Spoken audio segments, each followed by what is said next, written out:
Y'all just go after Marcus's throat, man.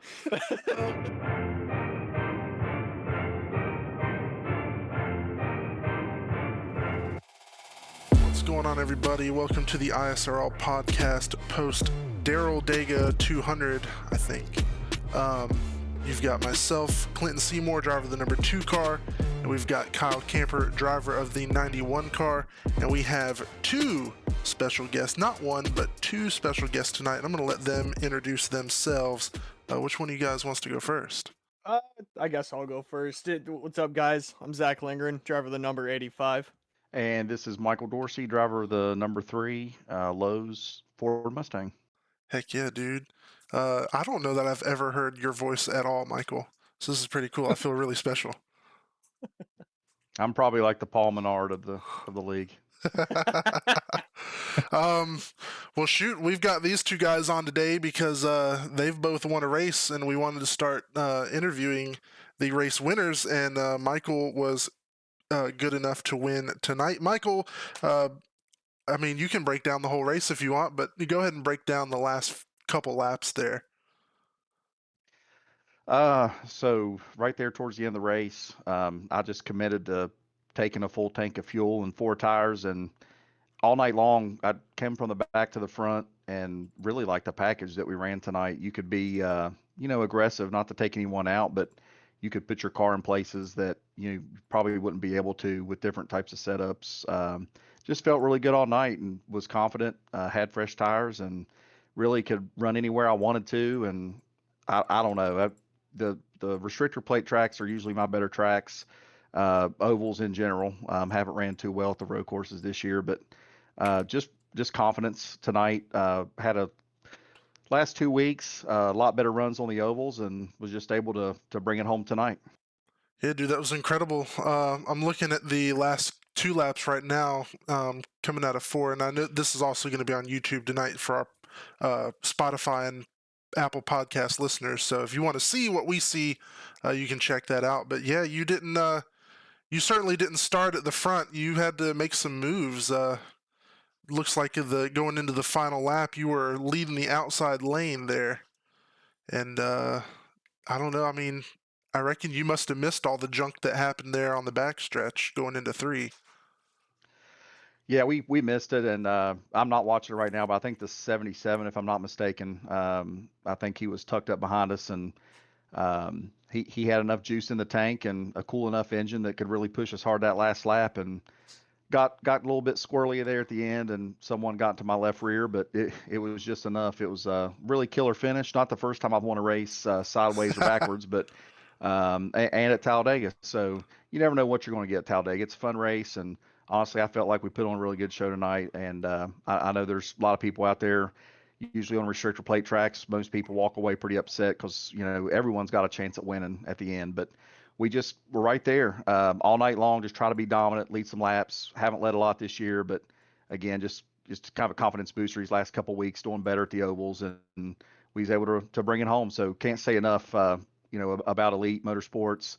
I've been with them for a long time now, and never plan on ever driving for anybody else. So great teammates, great teamwork. We always talk strategy and help each other out. So just proud to be a part of the team. Yeah, you guys got a killer team. I don't know that everyone listening knows who all's on the teams. If you don't mind giving us a rundown of everybody you run with on a weekly basis. So we've got obviously Zach Lindgren, and we've got Jared with Sean. We've got Anthony, who we adoringly call Dating. And Zach, you're going to have to help me out because my brain's fried right now. I know we got some newer drivers. Yeah, let's see. So you got Anthony, yourself, myself, Jared, Liam, Brad, Jeremy. Oh man, now I'm gonna look bad if I can't remember any of the rest of them. Walker, and You're forgetting like a key guy right now. you're putting pressure on me, Clinton. Hold on. You're putting a lot of pressure on me, and I hate the fact that I'm stumbling right now. Well, I'll give you a hint. He wasn't here tonight, unfortunately, even though he thought he might be. Oh my God, and Aiden. Mr.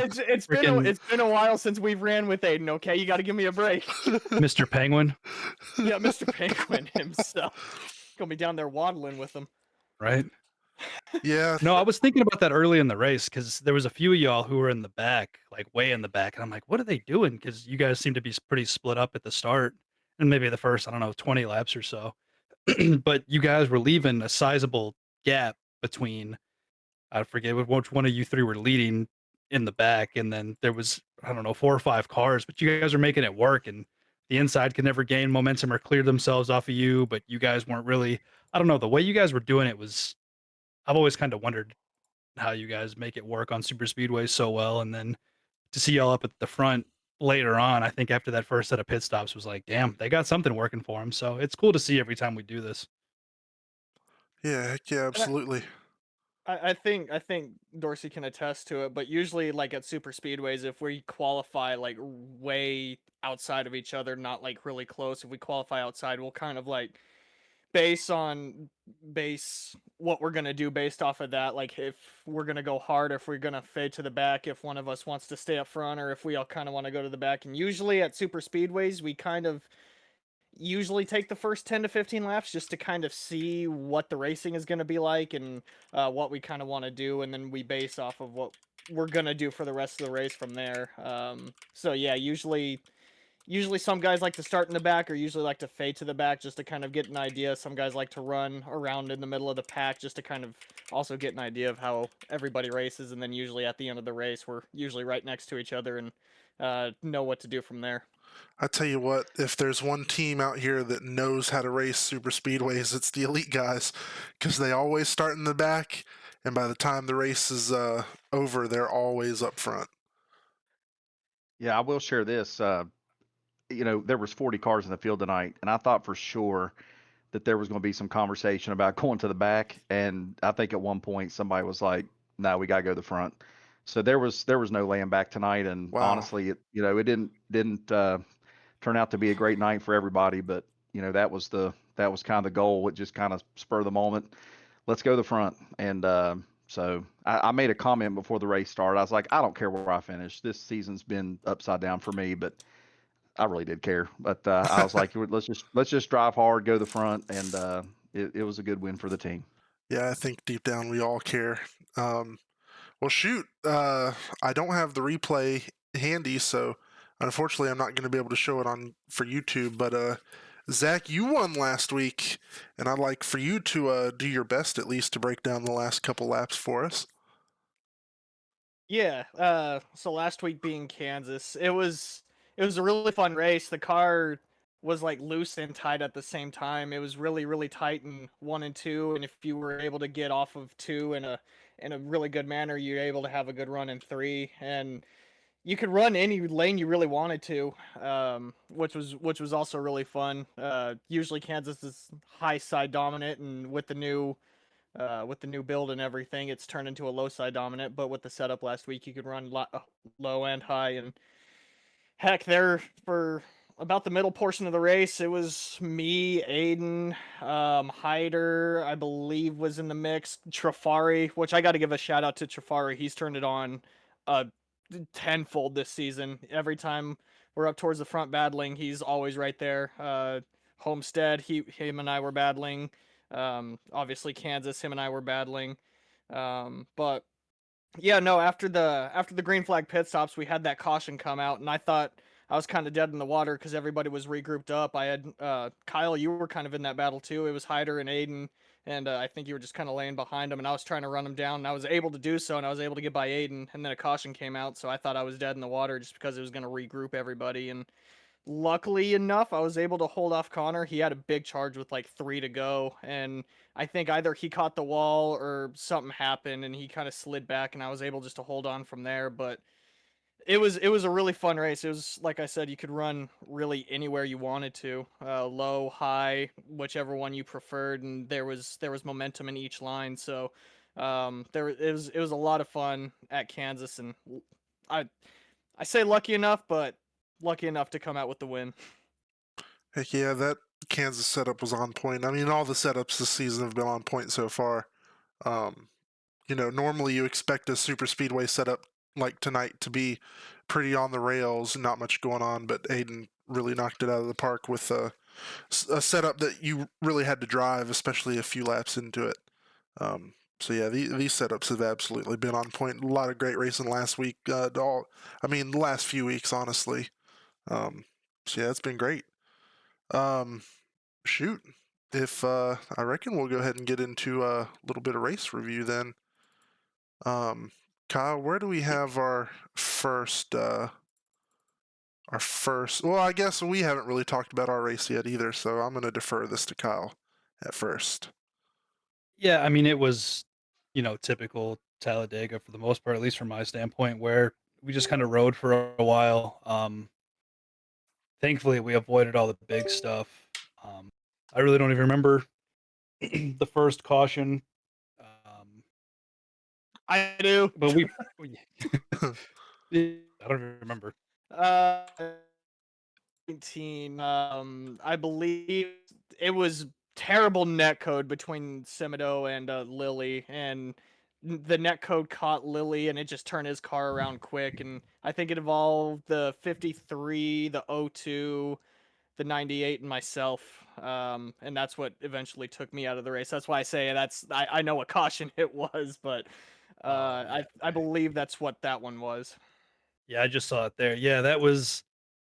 I think you're right. It took like 4 or 5 dudes. That could have been a lot worse considering how close to the front it was. Um, but yeah, we avoided that one. I think the next one was at 31, which was shortly before the stage, which is when I said it won't be the stage, and then Marcus said, "Is that the stage?" we, So we said something in Elite too. We were you said this isn't the stage, and when he asked, everyone in Elite was like, "Did you not listen? Were you not listening?" That's pretty much he how just we hears were to too. respond. He needs somebody to Somebody hear near him. the front, yeah. What? Somebody on the top lane hit the wall. The 51 on lap 31. The 51 hit the wall. On the top lane, took out. Looks like he caught Josh a little bit. That one actually wasn't too bad. I got my ass hit on that one and crumpled up. I think I had like, I don't know, 45 seconds of optionals at that point. And we had the crash at the stage, which that was pretty sizable if I remember right. Yeah, that was a big one. That's when everybody went through the freaking infield. We avoided that one, went through the grass. Yeah, it was just, typical wreck avoidance all night for me. And then yeah, at the end, I don't remember who it was. Somebody on the last lap came up from the bottom. I think they got shuffled out. I think somebody up front threw a pretty nasty block. Um, Yeah, and that's what then kind of came kicked off back that whole up. thing. Yeah, at the end there. And then Cody and I hit Cody, I hit you, and then I was looking every which way, and then I spun Cody again near the pits because I had no way to turn the car. But yeah, no, I mean, it was good till it wasn't, but it was relatively tame from my standpoint. I mean, I got caught up in the middle quite a bit. And I hate that. I don't have the balls to go 3 wide on the very top. So I don't like to be in a situation like that, but we made it work. So that was my race in a nutshell. I don't even know where I finished, but yeah, it was just nice to be able to actually finish one of these. Yeah, I chose not to qualify because I figured super speedway. What really is the point anyway? So I ended up starting dead last. Rode back there most of the night. I think with cautions, I slowly worked my way up a few spots. I think it was the final caution. It was, pretty quiet for me most of the time. Thankfully, we were able to make it through just about every wreck. There was one. It's on a pace lap. I don't know if it was the second or third caution where I was going a little quicker than I anticipated, and I locked them up a little bit when I caught the field, and Paul wasn't that far behind me and didn't realize I was going to stop so quickly, so he barreled into me, but it was only maybe a minute damage, so I got that fixed pretty quick. Unfortunately for Paul, he wasn't so lucky. Then it was just riding around trying to stay relevant until the end. There were a few times early on when I got caught up in the middle. I didn't really want to be there. Thought I'd rather be outside. And then when I was stuck outside, I didn't really care for that either. So I tried to work my way back down to the middle or the bottom. And yeah, we had a really good race all up until the final lap where I saw somebody get spun up front. I didn't know who it was at the time. And I just kept my foot in it. It was a single. I knew it was a single car, and then from my perspective, all I really saw was nothing. I just got hooked left, and I still kept my foot in it, hoping I would get straightened back out or whatever, because I knew it was a big pile up. Kind of got sort of straightened out, and cars were still piling in, so I ended up on the deck lid of the 46 at one point, staring straight up at God. I know a couple cars were getting airborne, but then after bouncing around off each other into the wall, I had no steering left, so I was just kind of hoping that I could at least my car would get straightened out by bouncing off the wall, and I could cross the finish line under my own power. But that didn't happen, so we had to give up before we could actually finish. But somehow we still managed to jump one spot in the standings, so I'm happy about that. I guess that's the only good thing that came out of tonight. But that's my race in a nutshell. I reckon we can go ahead and start reviewing cautions here, and I believe the first one came out at lap 19, if I'm not mistaken. Yes, sir. Yeah. And you guys can follow along on the stream there in Discord if you'd like. I'm going to. Did anyone own up to that one that we know of? No, I I don't think believe so. so on that one. I didn't think so. That one's hard to own up to because, I mean, from my perspective, from what I saw, Semido was like down on the yellow line and like he barely bobbled. And I guess iRacing thought that he was losing control and it caught the 53. So, I mean, I personally wouldn't place that on anybody just because, like I said, Semido was down on the bottom and it just netcode the 53 out of absolutely nowhere. Yeah, that's fair. I'm trying to. I gotta go the right way if I'm gonna look at it. Semido. There we go. Yeah, we'll get on Chase here and see what's going on. Oh, that was some serious netcode there because yeah, he's not anywhere close to the 53. Not at all. iRacing's putting all their resources into NASCAR 25 now. They don't care about netcode. Yeah, I love the fact that I pay monthly for this service just for it to do me like stupid that. stuff to happen like that. Right? NASCAR 25 gets 4 and 5 wide, and we can't even get somebody to call it out during the caution. Yeah, there's clearly no contact there. 53 just goes around and causes a giant pileup. So yeah, that's had to chalk that up to iRacing there. That was goofy. Let's see, get this TV view of it. Yeah, that's gnarly right there. Several cars involved. Looks like 4. There was some more wrecking. I think maybe unrelated to that, but as far as the probably car. just trying to get away. Okay, yeah, that's what it was. Liam came down just trying to get out of the way as best he could and got hooked by Marcus there. So, and then everything else is just a result. Okay, that's not too bad. Where's the next marker? 31. 31. Yeah. Let's see here. Oh, Chris, I think was by himself there anyway. Pace cars parked. Where do we at? Who we got?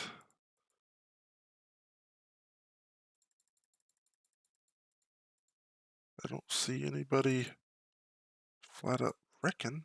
Oh, there, I see it. Okay. Looks like Inman in the wall.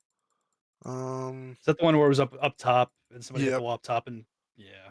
Yep, I'm gonna watch him here. Yeah, seems like it might have been that's what it was, a push by Gallagher. I mean it wasn't dead center, but it didn't seem like it should have turned him like that. But nonetheless, 51 gets uh, knocked into the wall a little bit, which stacks Gallagher up. Then he comes down into the 00. He comes down, hits Josh, touches Philip there a little bit, and then the 02 runs slam into Philip. The 0-2 hit me too on that one. He was kind of a menace. I'll give it to him. It looks like he was checking up. I thought at first maybe he didn't, but yeah, at first he didn't because he hit you. Yeah. And then he was still off the throttle when he hit Phil too, but not on the brakes, it doesn't seem. So this was the wreck that wasn't the stage, just to make that clear to Marcus when he listens. Right. Yeah, this was not the stage. We had a 1 lap run to the stage, and then I think we had some issues at stage. So we'll. Yeah, right at the end. I think it was as we were crossing the line. Everybody wrecked again. I shouldn't say everybody, but a lot of dudes went through the infield on that one, Yeah. either getting wrecked through or trying to avoid.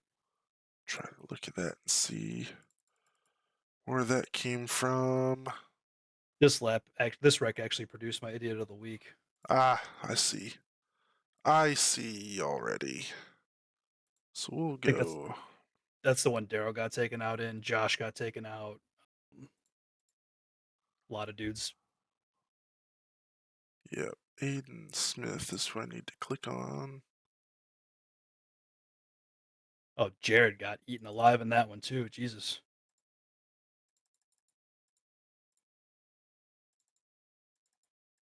Actually, he was decent there, but then somebody just obliterated him. That's a bummer. Yeah, it's I don't know why he moved down like that. But yeah, Oh, Dennis was. he claimed that one. Okay, he claimed that one. That's good. Yeah, he did claim that one. Yeah, he moved down a little bit. There wasn't any room enough for him to move down, but maybe he probably saw Kendrick get lower. He thought he could get lower, but Kendrick was on the yellow line. So 89 into the 8, and into which hooked him into the 00, which put both of them up the track. Yeah, that one was pretty gnarly. There's a lot of cars involved. Yeah, that sucked because a lot of good cars got taken out, and I think really changed the complexion of the race after that. Yeah, I think Chris might have been trying to avoid the 89 spinning and get across the line, but the 17 which was actually, there. looking at this, Michael, that was heads up by you because you were in the back at this point, and I'd seen on the replay where you were going through the grass, and I just went back and looked from your view, and it was just carnage in front of you, and you just hooked a left on pit road or through the grass, and was like, okay, cool. Yeah, Oh well, yeah, I was definitely mowing grass, and if you look at that first caution too, I barely missed that. I mean, I should have got caught up in several tonight. So yeah, you're right. yeah, that was a beautiful avoid by Dorsey there. Good job. I want to look at the first caution now and see what that looked like out of your cockpit view here. So take a look from the stripe. I think they wrecked a little bit further up, but that's okay. So you're running 3 wide up top here. It looks like a couple cars on the Lord. wall in front of you. I mean, it was, and I mean, hats off to just about everybody in here because we ran 3 wide a lot, and Oh, I know. I didn't feel like there. I mean, I knew there were a couple issues, but I didn't feel like it was as bad as it could have been. Oh yeah, just narrowly missed that one. That was a crazy good save there, and to Oh. not lose it trying to get back, not go down below the yellow line and where it flattens out. Yeah, you definitely had room getting by all that, so that was good. So He see, made sure Liam wasn't going to come up and clean him out. I'll tell you that much. He went all the way through the wall. yeah, that was insane. All right, so where's our next one, Kyle?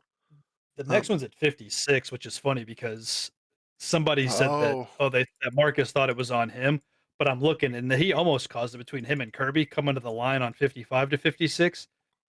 they were door banging the hell out of each other, Yeah, so let's look at but that wasn't what caused it. I got to oof, see where it was. I've clearly gone too Oh, far damn. back. I don't know that I Walker was on got Marcus smoked in Gasol. that one. No, it wasn't on Marcus. Everybody he just thought it was because he saw his number. Ah, So somebody hit Corbin. see, Looks like there yeah, was a checkup on the top lane. Yeah, Corbin hit who's the 82? Jason Gallagher. And then the 0-2 smoked Corbin, and Corbin just had no control over it and took Walker out, and yeah, that was that one. yeah. There was some. Just some jockeying up top is really what it looks like, and That's all it was. 19 looks like couldn't really take a bump, and it got him and the Michael loose there. And then the resulting stack up behind Corbin into the 82, the 0-2 into the 71. That's a case of don't push the pusher right there. yeah, once the 0-2 hit the 71, it was game over. The next one after that would have been lap. Actually, the last one would have been 66. Let's see. Oh yeah, that's pretty bad right there. All right, you said 66. Yeah, Walker got the short end of that stick there. Yeah, and then 66 was the last caution. All right, let's see.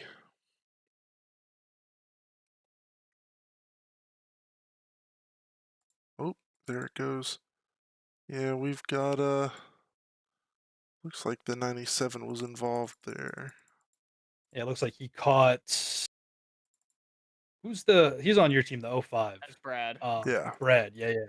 Yeah, let's say you caught Brad, which Brad I heard on the radio saying that he wasn't sure if that was on him or not. He'd claim it if it was, but I didn't want him to take the fault if it wasn't him until we looked at it. Um, That's a hard one to call for me. I mean, it's a racing incident, but I don't yeah, know. this That's is a a trial where 3 becomes 4, and then yeah. So, I mean, if I just was picking somebody, I'd pick the 97 maybe. But I mean, they're both kind of moving down and competing for the same real estate, so I don't know that I could, I don't know that I could call it for a penalty. yeah, I think we just have to chalk that up to being a racing thing. Of course, we're going to go back and review all this stuff a little bit more in depth, but Right. Well, it's not too yeah, I mean, bad. We'll look. it was five cautions in a super speedway. I mean, we've had better, but we've certainly had worse. Um, We'll look of at that. course, there was some egregious stuff here and there, and probably guys doing stuff they shouldn't have been doing. But We'll look at the unfortunately, final become lap par for here the course. too. Let's see. Which we know the 19 kind of makes a bad block there. He goes up, looks like he's going to try and block the 9. He comes back down, and the 46 is there. The spins the 19. 46 goes off track a little bit and tries to blend back on, but I don't know that everyone else really knew that he was there. Let's see. It Yeah, I looks didn't see him coming up. I was in the middle. I didn't see him coming back up yeah, because I and was focused on you, and then Cody came up and I caught him. But it seems like now he was just trying to make a little bit of room for the 46. yeah, same. Everybody on the middle of the top couldn't have seen it. Kuntz was in my way, of course, because he was on the inside, and the 46 comes up, and everyone, the inside lane is trying to make some room, and it's just causes some contact. So, like I said, all I knew is that I had gotten hooked, and I didn't know really what had happened. But yeah, that's I don't know what that. I don't know. That's probably another racing thing too. It's the last lap on a super Yeah, speedway. But yeah. yeah, I mean, so you could chalk it up to Dega, I guess. And that is what it is. I guess that probably does it though for race review. I Oh mean, yeah, absolutely. it was thankfully it wasn't too much. Um, So one thing I do just oh yeah, kind go of want ahead. to hijack this just for a second, Clinton. I know we're getting a little bit on time, but um, Zach, I know you and I talked, I think last week. you have a pretty cool career path that has to do with the sport. And I don't want to say too much about it myself because I don't think my explanation of it will be as cool and rewarding as what it actually is. So if you wouldn't mind just giving us a brief rundown of what you do and kind of your hand in it and all of that. I want to hear Yeah, all about so this. I know nothing. so I work at a shop here in Mooresville, North Carolina. It's called HMS Motorsport. We've very often been confused for Hendrick. We've had a lot of people come in asking to see the cars, and we've gotten a few angry phone calls about Chase Elliott not getting the best equipment, but that's besides the point. Um, but yeah, it's HMS Motorsports, so we do a lot of like the safety gear and the safety stuff for pretty much all of NASCAR. So um, if you see any driver with Alpine Star stuff on, that pretty much comes through us. If you see them with Schubert helmets on, that comes through us. And a lot of the in-car shots, if you see any of them with a yellow and black belts pulled over them, that's also through us, and that's what I do. I do all the customization and belt distribution for all the NASCAR guys. We do, like I said, we a lot of what I do is pretty much when they get a new seat insert, a new seat, whatever it may be. We usually go over there and fit the drivers in, make sure their belts are how they need to be, make sure they're not at bad angles or not terribly put in, and make sure that they're safe for races like this where it's pretty much mat the throttle the entire time, or big hits like we saw at Vegas with Byron and Ty, where it's just a freak accident that turns out to be a really big hit. So that's pretty much what we do. And like I said, I do the belt specialization stuff, or the aspect of it where if they need a custom belt, if they want it to certain lengths, if they need a certain belt, if they need an emergency belt, that's pretty much what I do. I make sure that they get the belts that they need in as a timely manner as possible. That's insane, dude. That's awesome. Yeah, it's pretty cool. It's like Kyle said, it's pretty rewarding. It's stupidly stressful, especially when live races like this at Talladega happen. It's it like you said, it's rewarding to know that my belts are in the car, but it's also stupidly stressful to know that my belts are in the car because should anything happen, you know, it's the first finger to get pointed is towards us. So, but no, it's really cool. It's really rewarding. I think let's see, we were going through some of what we have, and I think 97% of NASCAR is in the belts that I give them. So like 97% of NASCAR is in the belts that I've touched at least at one point or another. So if, like I said, if you see any of those in car shots and you see the belts, I've had my hands on them at least a little bit. Wow. That's cool. And the thing too, I like that you're humble about it too, because you're obviously pretty heavily involved with the sport, given it's a pretty massive component of the car. But I think Aiden mentioned it to me in passing one time, I don't know, a year or two ago, just about how like you just keep it on the down low just because to you it's it's what you do. It's not so much of like, look at me, I'm uninvolved with the sport type thing. And that's really cool. Like there's just this humbleness about you that comes along with it that I think is pretty cool as well. Yeah, I appreciate that. Like I enjoy talking about it, don't get me wrong, but like you said, I don't want to be the one that's like, yeah, that's all me. That's just keep pointing at myself. I do enjoy the fact that my name is associated with it, but at the same time I try to not make that, my The focus. personality. Yeah, Right, the exactly. focus of everything. So, like I said, I appreciate that, but yeah, no, it's like you said, it's pretty cool to know that my keeping them in the car is the top priority. I will say if I can humble brag, the Absolutely. one the one I can't say wreck that I'm happy about because that sounds terrible, but the one um i- instance where I could say that I was truly proud of what I do was my when I first got into what I was doing. I did belts for Stuart Haas in 2023, and that was the Oh, year I is that where believe that Larson T-boned?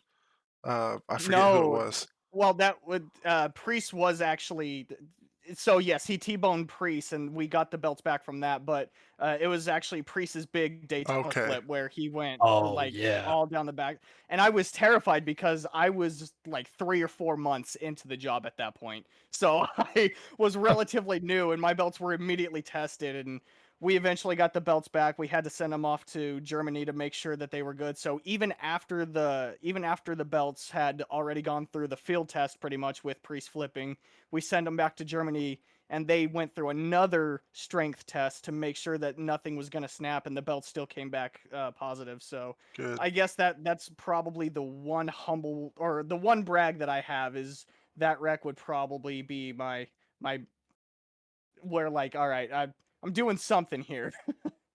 That's definitely a welcome to the job type thing there. Yeah, you're not wrong. Yeah, that's Oh, incredible, that's dude. cool. I had That's really no cool, and I really appreciate you sharing that.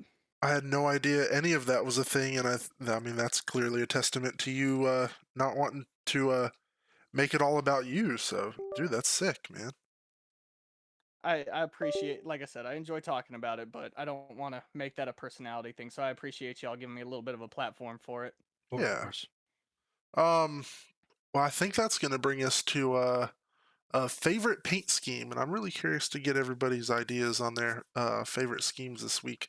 Who wants to go first? All right, I'll go first. I guess yeah, go ahead. Yeah.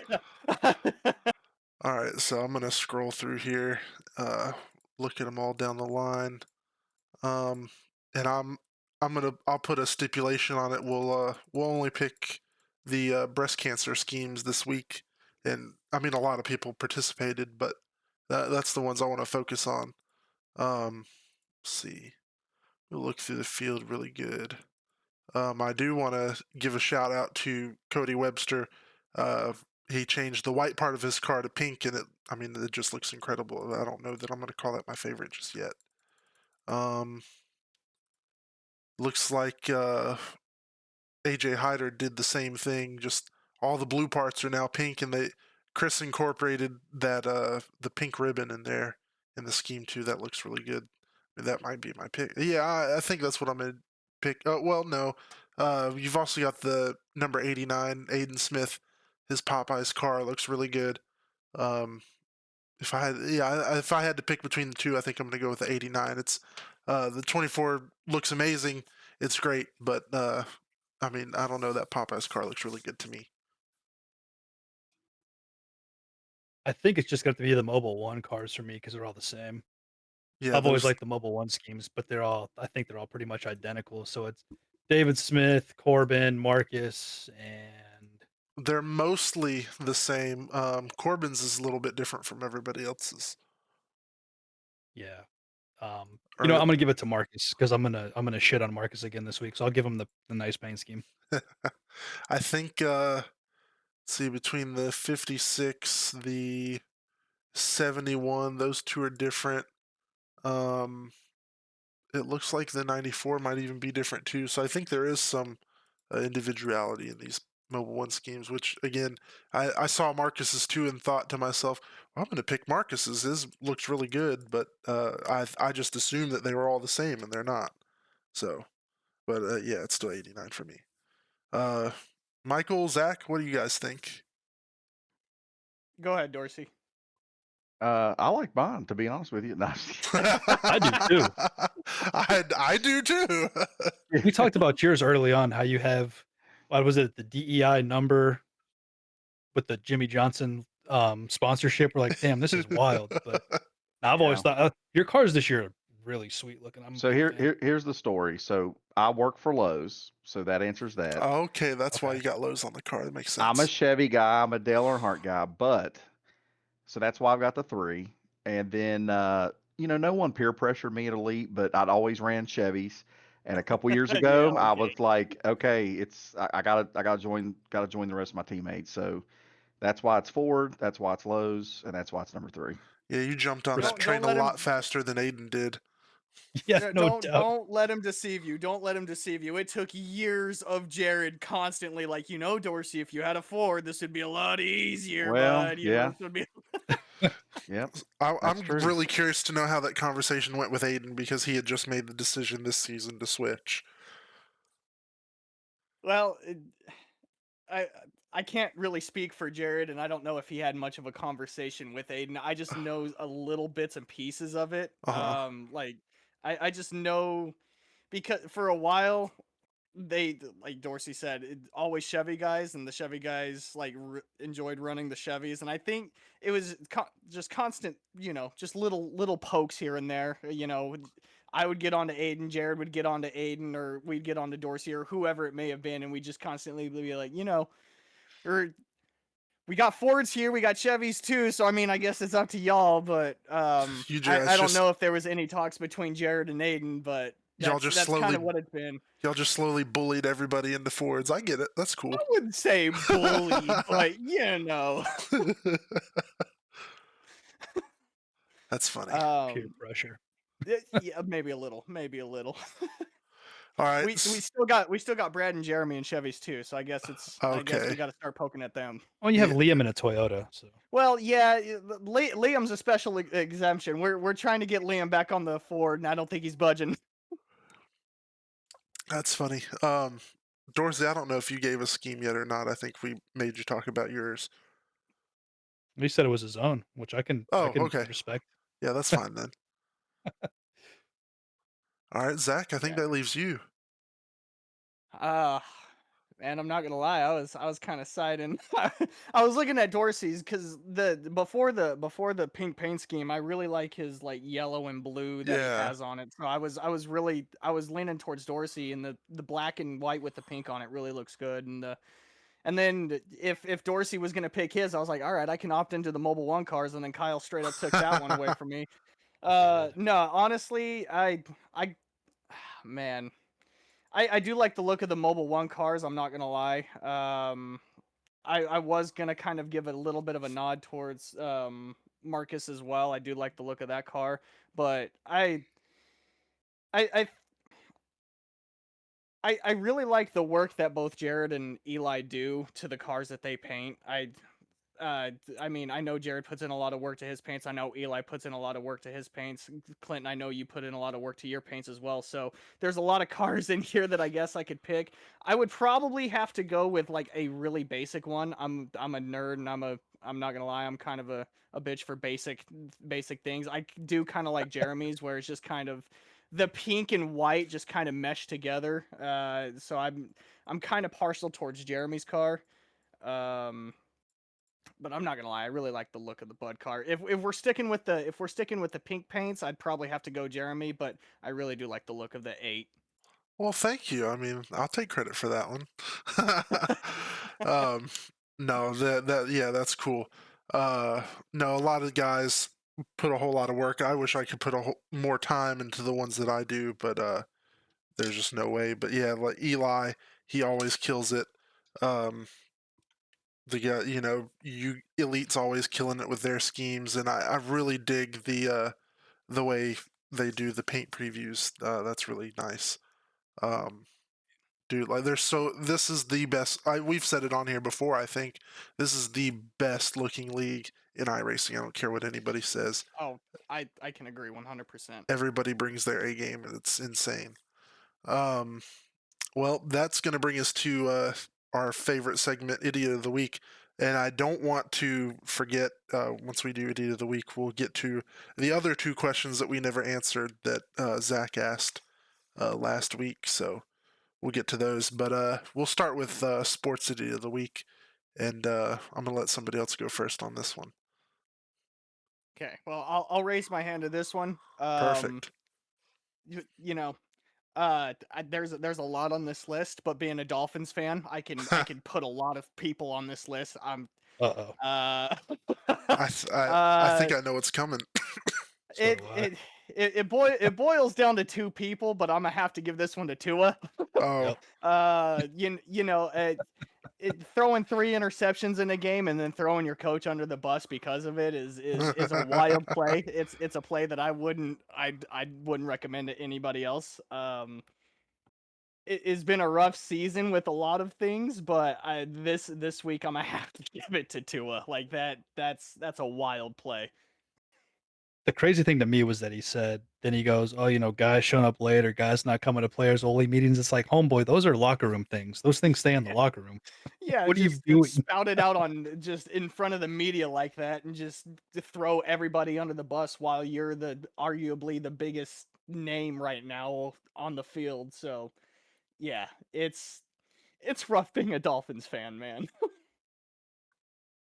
Yeah, I don't envy. One of my uncles was always a Dolphins fan, and same thing. Saw it through him how just miserable he was. Yeah, yeah. Every Sunday, it's a new story. Same result, but a new story.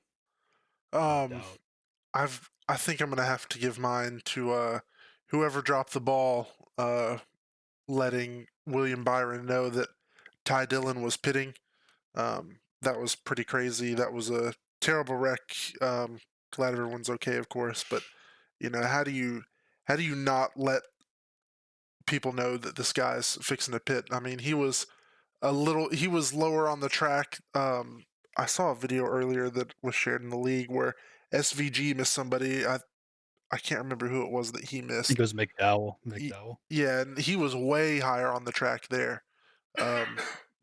So, and if SVG didn't even know that McDowell was pitting, maybe whoever dropped the ball there ought to be the idiot because, like I said, McDowell was way higher on the track.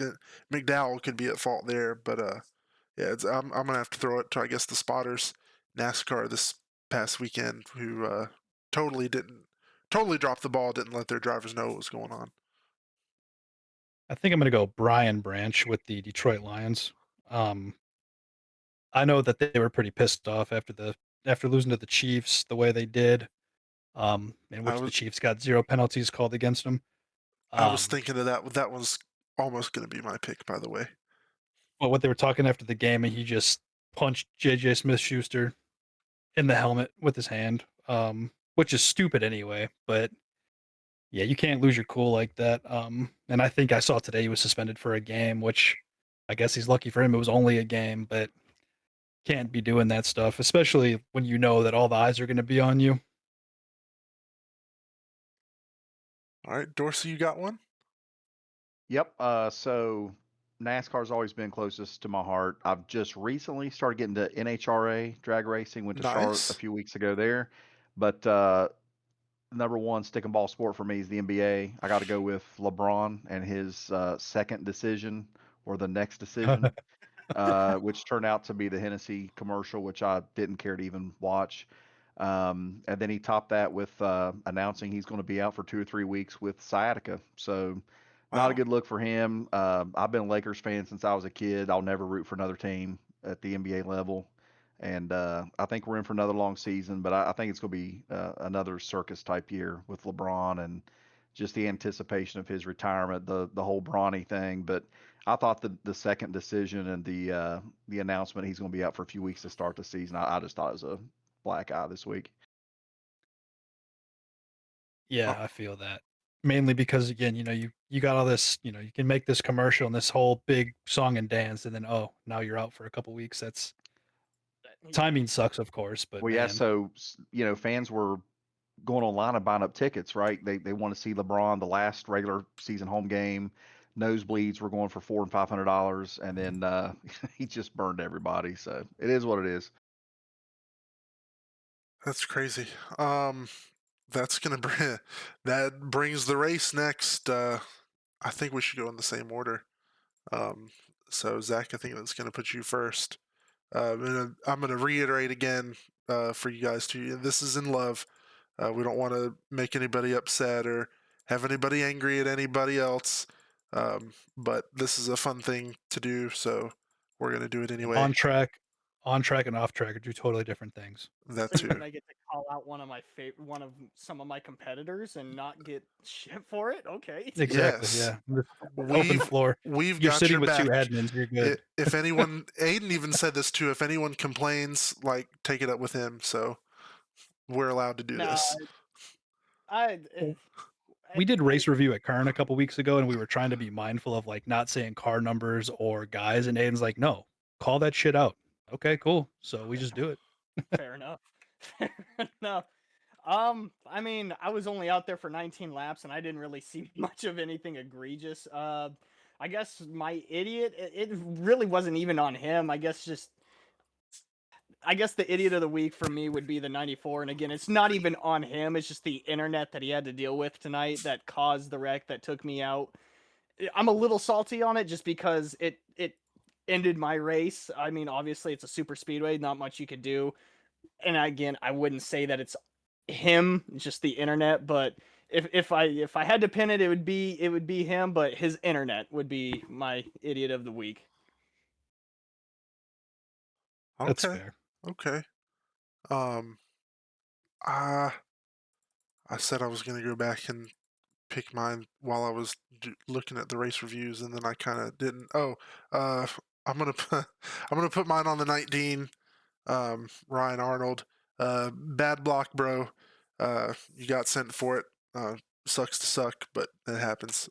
No, no, but yeah, I mean, he just threw a bad block there, got himself spun. I mean, I'm sure that sucked for him, but unfortunately, it caused a lot of grief for a whole lot of other people. Once we got to turn 3, so that's mine. Unfortunately, I'm gonna have to go with Marcus again. Y'all just go after Marcus's throat, man. Well, because Marcus Well, just he keeps was finding out a ways couple to weeks. do- We didn't go for him then. Yeah.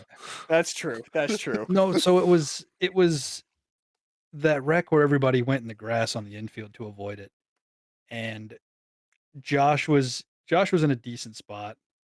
And then Marcus is on pit road, and you can look from Marcus's view, you can see Josh the entire time. And then he hits Josh, and I think pretty much he was terminal at that point, just ended it for Josh. And he's like, "Oh, sorry, dude, I didn't see you." Hold up, what? Like he was on your screen the entire time. You could see him out of the windshield the entire time. Oh no, dude, I didn't see you. Sorry. I think Marcus needs to get some thicker frames, but Yeah, that's wild.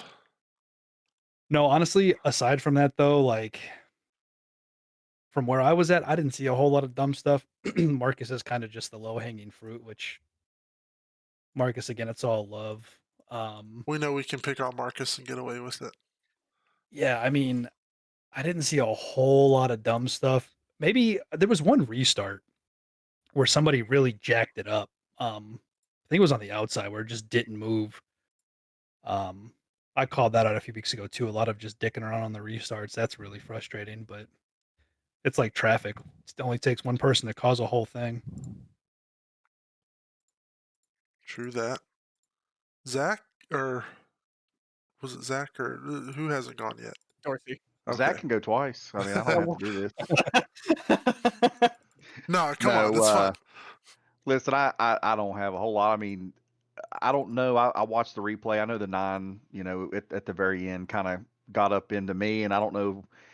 If I don't think it was a side draft. I don't know what that was about, but it looked cool, for anybody that was watching any streams, all that chaos at the line. But I don't know that contact was really necessary. But I don't fault him, and as Zach will tell you, I've done worse than that. So we'll just leave it at that.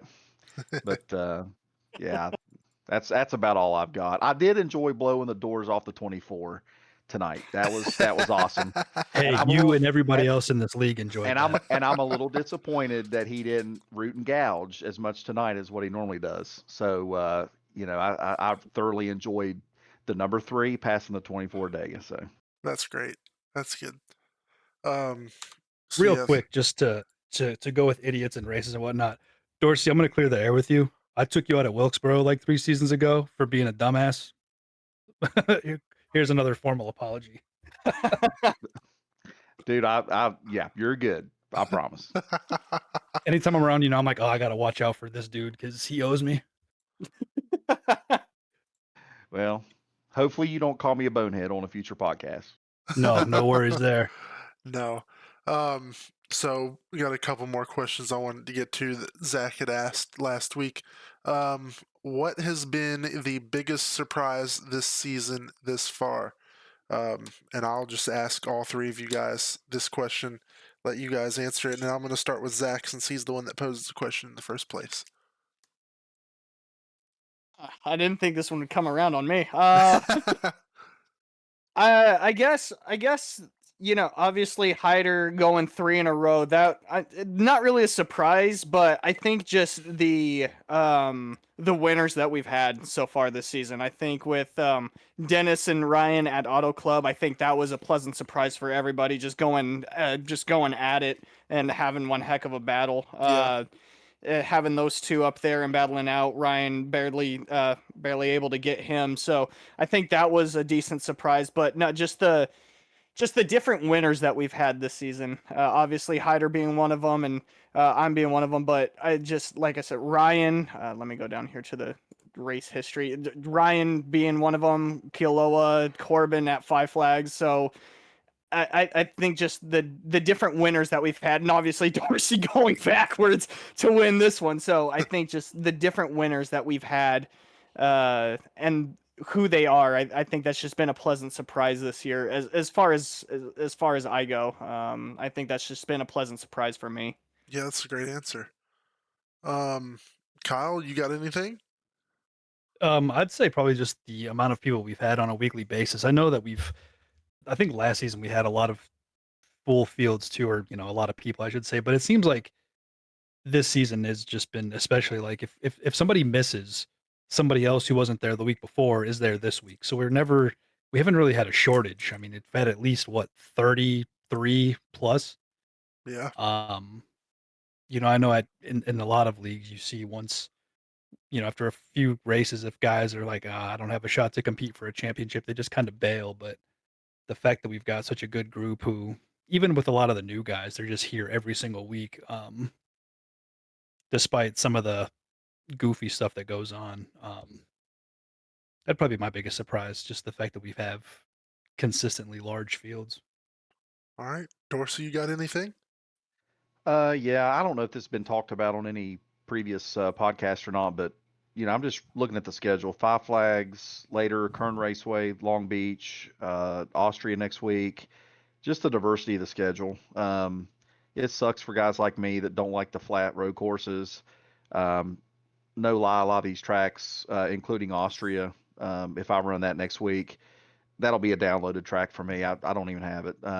So I would like to know maybe some of the insight as to why, especially in the beginning of the season, just that diversity. Not that it's a bad thing or even a good thing, but that was kind of a surprise for me. And then just just taking an opportunity to kind of complement the league. I mean, there's guys that will race iRacing for years and never be in a league like this, and we've got some drivers that, I mean, if you look at the spectrum of like, just like the 24 and others who can be dominant at times. And you've got people like me that, we're going to run that, halfway back on the road courses, stuff like that. But um, just really surprising how, well, not surprising, but just, I guess, calling out how this league just continues to sustain. It's growing in membership and people that come week in and week out. I mean, everybody does a really great job. And I tell everybody, I'm on a great team, but I'm in a great league. And I think it's a league that'll,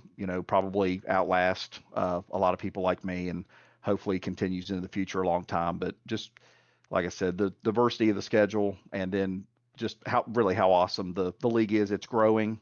I think in the future, it could be possible that, I think we ran 40 tonight.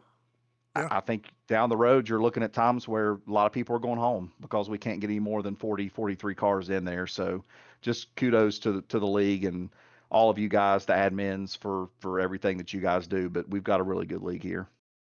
Yeah. To answer the first part of that, Aiden is just an evil genius. Um, you have so many leagues that, they'll mimic like the cup schedule, and that just gets boring after a while. But from talking to Aiden and hearing a lot of, how do I want to put it? Very constructive conversations between Aiden and Daryl. Um, Aiden's reasoning has always been he does this stuff to give everybody a challenge. You guys were around for the Gen 4 at Montreal, right? That was insane. Um, but you find that it's fun because it's completely just off the rails. But secondly, like you're like, oh, this is, I found myself getting better, and Aiden just does these things that make you better as a whole and makes you think about things that car and track combos you wouldn't normally consider. Um, so aside from the fact that it's just completely out of left field, it does make you better in some aspect, and that's where a lot of his uh his schedule creation comes from. Also, I think he's just a smartass sometimes and Hmm. wants to try something crazy.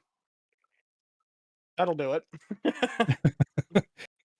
Yeah, that's definitely one thing that this I know this league has done for me is made me incredibly better um, through the seasons that I've been a part.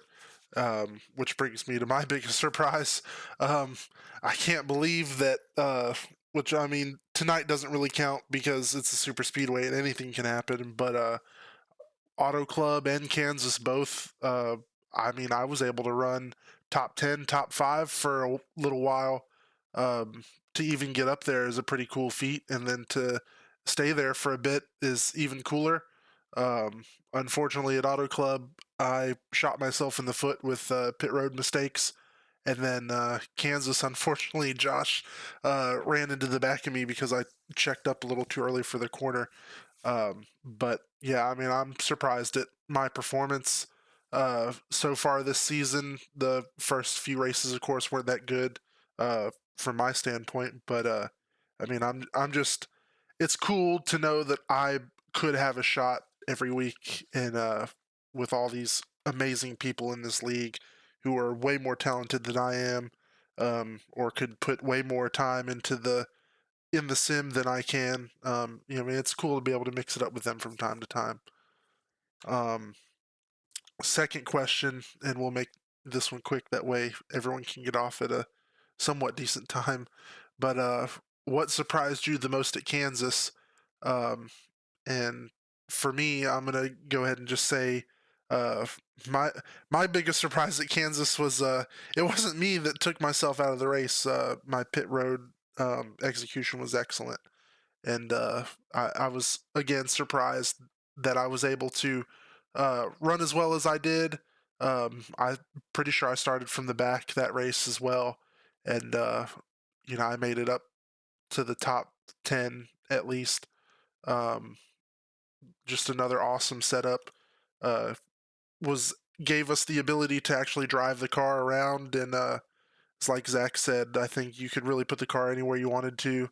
Um, the setup was great. You were loose and tight at the same time, and if you knew how to take care of your tires, I mean, you could do a whole lot. So that was my biggest surprise at Kansas. I don't know who would like to go next, but I'll let you guys figure it out. Yeah, I'll start and I'll keep it short. I finished 10th, and correct me if I'm wrong. I think we had somewhat of a short restart there at the end, right? Just like a few laps. Yes. And dude, I was driving my guts out, and I was a driver that always benefited from the old way of Kansas. Top dominant. I love that. I'm driving my guts out, and I got 10th place, and it felt like a win. I mean, just everybody was right there, driving their guts out, just full throttle, and I was in that moment. I was like, wow, it was no secret. Zach puts a lot of time into his craft. He's awesome at everywhere we go, including Kansas. But biggest surprise for me is like I realize this league is getting so competitive. For me, at a track that I normally, top 5, that's where I'm looking to get a 10th that night was like, okay, I'll take it. Yeah. Zach, I'll let you go because I have no idea. Yeah. Well, I appreciate the compliment, Dorsey, first and foremost. No, honestly, the biggest surprise for Kansas for me was that last restart with, like Dorsey said, with everybody going balls to the walls really and really keeping it clean. Usually when you get a lot of people out on the same track with 10 to go, you're going to get a lot of havoc, you're going to get a lot of chaos, and I mean, for how tight and how difficult it was to separate yourself on clean tires, on new tires with everybody, just the racecraft that went around at Kansas right there at the end to not only not bring out a caution to end it or to end somebody's race, but like Dorsey said, just to have that really really tough racing to gain any kind of edge, any kind of positioning, but keep it clean or keep it relatively clean. I can't really speak for what happened, maybe mid pack or beyond, but still to have that many people left in the race going balls to the walls 100% for the final 10 laps just to gain a little bit of advantage, a little bit of an edge, maybe another position. I feel like you don't usually get that, especially with a lot of people in iRacing. Usually they just throw it in, whatever happens happens. There's no really much of any kind of repercussion, but for everybody to keep their car in one piece, to come across the line in one piece, and to give it all they got right there at the end, I feel like that was probably my biggest surprise, was just how close everybody was, but how clean everybody was. Heck yeah, man, absolutely. I think mine is how easily the 99 car went around. That last caution at the end or near the end, um, I'd given him a bump, just on the front stretch and given him a bump so we could both kind of propel by whoever we were by, and I caught him. I thought pretty flush. Neither one of us hit the wall, but he lost the car. I mean, it was a hell of a save, but he spun out and it caused the caution. That surprised me how easily that car went all around. But from what I've understood, the B cars aren't the easiest to push in situations like that. And of course, we were on older tires, so. But yeah, that surprised me because I didn't expect it. But yeah, kind of to piggyback off what you said though, Zach. I mean, we had 29 cars running, no, 30 cars running at the end of that. 7 guys disconnected. So to have that many at the end who were just like you said, balls to the walls is pretty freaking cool. Cool. Well, I just want to tell you guys thanks for coming out and being part of the podcast. I think it's really cool to have just anybody on in general and add a different perspective. But it's really cool to have you guys on because y'all are a couple really great dudes, and it's good to hear from you, get your perspective on things. So I appreciate y'all being here. You guys hit 310 yet on the win list? I know 300 wasn't that long ago. Are we up to 310 yet? I believe so. I think we are. If we're not at 310, we're stupidly close, but I think we're right at it. Hell yeah. All right. Well, that's another installment of the ISRL podcast. Appreciate you guys listening. Don't forget to send in your questions so we can answer them live on the podcast. And well, I wonder who's going to win next week. It's Austria, so I know we got a couple road course ringer type guys in here, but I mean, it could be anybody. So looking forward to it. Mitch. I'll say, yeah. I'm gonna go ahead and say Eli. Who do you guys think if might win Austria next week? I'd probably point my finger at Eli. He's one hell of a racer on road courses, so he'll probably message me and be like, "What the heck are you picking me for? I ain't gonna be jack anything," and he's probably gonna be running top 3 speed. So, but no, I'd point my finger at Eli for Austria. Yeah, that's fair. Dorsey, you got any idea? I'm gonna lock in with Eli. No pressure. Eli gets 3 out of 4 picks. All right, Mitch, make me proud. I'm going underdog. Ooh, all right. All right, cool. Good deal. Again, thanks you guys for being on. Thanks you guys for listening, and we'll see you next week. Peace out. See ya.